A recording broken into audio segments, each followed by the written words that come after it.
ઓમ ગણેશાય નમઃ.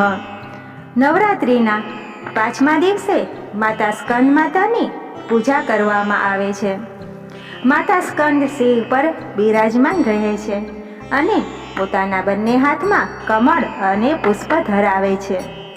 માતા સ્કંદની કૃપાથી જીવનમાં સારું આરોગ્ય તેમજ શક્તિ મળે છે. તો હવે આપણે માતાનો મંત્ર ઉચ્ચારણ કરીએ. સિંહાસન ગતા નિત્ય પદ્માંચિત કર દયા શુભદાસ્તુ સદા દેવી સ્કંદ માતા યશસ્વિની. 5મા નોરતે આ મંત્ર ઉચ્ચારણ કરવાથી જીવનમાં દરેક મુશ્કેલીઓથી આપણને સુખ શાંતિ મળે છે અને આપણો વિજય થાય છે, આરોગ્ય અને શક્તિ મળે છે. તો ચાલો માની આપણે વાર્તા સાંભળીએ. જો તમને માની વાર્તા સાંભળવી ગમે ને તો લાઈક અને સબસ્ક્રાઈબ જરૂરથી આપજો.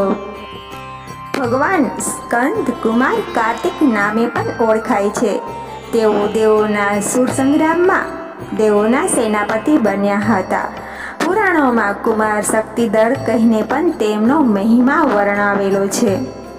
તેમનું વાહન મયુર છે, આથી તેઓ મયુર વાહન તરીકે પણ ઓળખાય છે.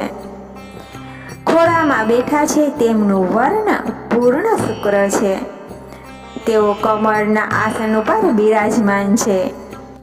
સ્કંદ માતાના સ્વરૂપમાં ભગવાન સ્કંદજી બાળ રૂપે હોવાથી તેને લીધે 5મા રૂપ દુર્ગા રૂપે સ્કંદ માતાના નામે ઓળખવામાં આવે છે.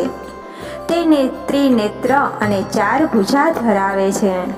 માતાની જમણી બાજુ ઉપરની ભુજા દ્વારા ભગવાન સ્કંદને પોતાના ખોળામાં રાખે છે. ડાબી બાજુની ઉપર ભુજા વર્ણ મુદ્રામાં છે. બીજી ભુજાઓમાં 2 કમંડળ છે. તેમનું વાહન સિંહ છે.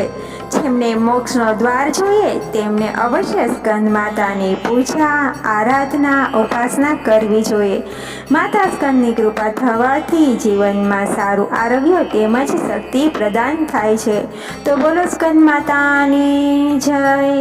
આ વાત અહીં સમાપ્ત થઈ છે. જય શ્રી કૃષ્ણ બધાને.